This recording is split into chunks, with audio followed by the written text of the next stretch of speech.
Joshua chapter 10.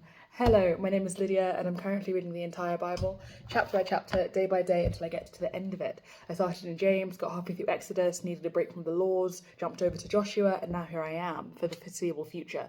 So feel free to join me here, there, or anywhere, and let's get right into it. Joshua chapter 10. I filmed this video and I added the captions, and captions take ages. I posted the video. The captions disappeared, or they reverted to the bad automatic captions, and so we're reposting. Please like again if you did before. The sun stands still. Now Adonai-Zedek, king of Jerusalem, heard that Joshua had taken Ai and totally destroyed it, doing to Ai and its king as he had done to Jericho and its king, and that the people of Gibeon had made a treaty of peace with Israel and were living near them. He and his people were very much alarmed at this, because Gibeon was an important city, like one of the royal cities. It was larger than Ai, and all its men were good fighters.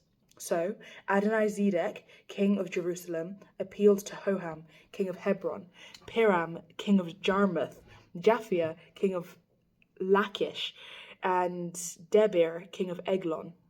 "Come up and help me attack Gibeon," he said, "because it has made peace with Joshua and the Israelites."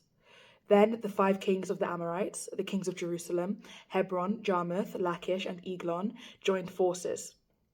They moved up with all their troops and took up positions against Gibeon and attacked it. The Gibeonites sent word to Joshua in the camp at Gilgal. "Do not abandon your servants. Come up to us quickly and save us. Help us, because all the Amorite kings from the hill country have joined forces against us."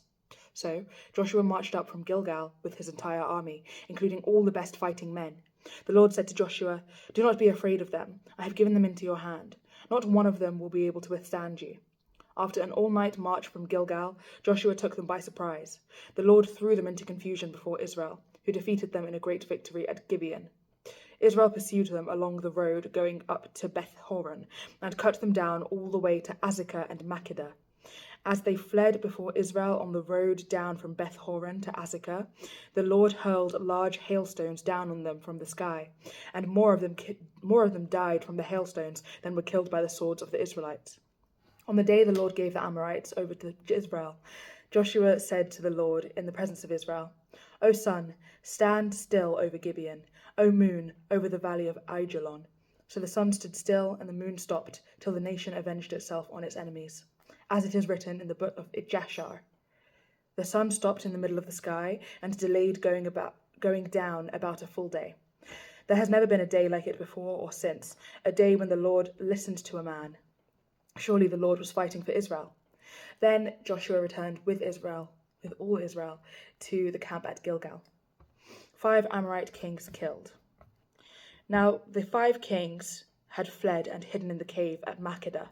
When Joshua was told that the 5 kings had been found hiding in the cave at Makkedah, he said, "Roll large rocks up to the mouth of the cave and post some men there to guard it. But don't stop. Pursue your enemies, attack them from the rear, and don't let them reach their cities, for the Lord your God has given them into your hand." So Joshua and the Israelites destroyed them completely, almost to a man, but the few who were left reached their fortified cities. The whole army then returned safely to Joshua in the camp at Makkedah, and no one uttered a word against the Israelites. Joshua said, "Open the mouth of the cave and bring those 5 kings out to me." So they brought the 5 kings out of the cave, the kings of Jerusalem, Hebron, Jarmuth, Lachish, and Eglon. When they had brought these kings to Joshua, he summoned all the men of Israel and said to the army commanders who had come with them, "Come here and put your feet on the necks of these kings." So they came forward and placed their feet on their necks. Joshua said to them, "Do not be afraid, do not be discouraged. Be strong and courageous. This is what the Lord will do to all the enemies you are going to fight." Then Joshua struck and killed the kings and hung them on 5 trees, and they were left hanging on the trees until evening. At sunset, Joshua gave the order, and they took them down from the trees and threw them into the cave where they had been hiding. At the mouth of the cave they placed large rocks, which are there to this day.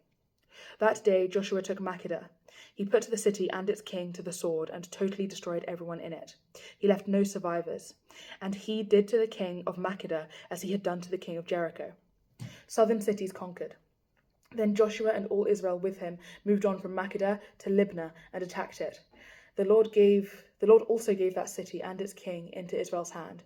The city and everyone in it Joshua put to the sword. He left no survivors there. And he did to its king as he had done to the king of Jericho. Then Joshua and all Israel with him moved on from Libnah to Lachish. He took up positions against it and attacked it. The Lord handed Lachish over to Israel, and Joshua took it on the second day. The city and everyone in it he had put to the sword, just as he had done to Libnah.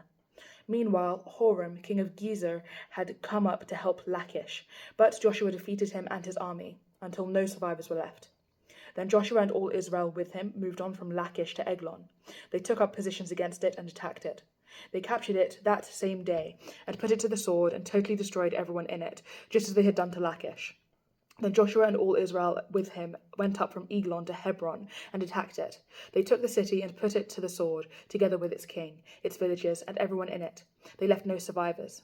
Just as at Eglon, they totally destroyed it and everyone in it. Then Joshua and all Israel with him turned around and attacked Debir. They took the city, its king, and its villages, and put them to the sword.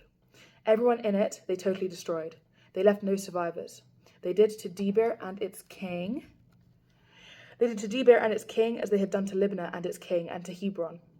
So Joshua subdued the whole region, including the hill country, the Negev, the western foothills, and the mountain slopes, together with all their kings. He left no survivors. He totally destroyed all who breathed, just as the Lord, the God of Israel, had commanded. Joshua subdued them from Kadesh Barnea to Gaza, and from the whole region of Goshen to Gibeon. All these kings and their lands Joshua conquered in one campaign, because the Lord, the God of Israel, fought for Israel. Then Joshua returned with all Israel to the camp at Gilgal. Right. Thank you so much for joining me today and for joining thank you so much for joining me today and for reading your Bible with me and for pouring into your own relationship with God. This is great stuff and I'm very happy for you. I pray that God blesses you abundantly today and tomorrow, in case I do not post, but I do plan on posting, so God willing, I'll see you then. Aside from that, if you'd like to see these videos in a clearer order, you can do so by checking out my YouTube channel, which is linked to my TikTok bio. There are playlists in which I read the Bible in French, Spanish, and English. English is my first language, and then French and Spanish I learned over time, so bear with if you do speak French or Spanish. Like, I am not fluent, but that's the goal, so God willing, I'll get there eventually. Aside from that, there are playlists that are like omnibus playlists, so every single chapter I've read from James to halfway through Exodus, and then from the start of Joshua onwards, but also there are playlists dedicated to each book in each language. So it should keep you ticking while I'm filming these next videos. But God bless you, and God willing, I'll see you tomorrow. Bye.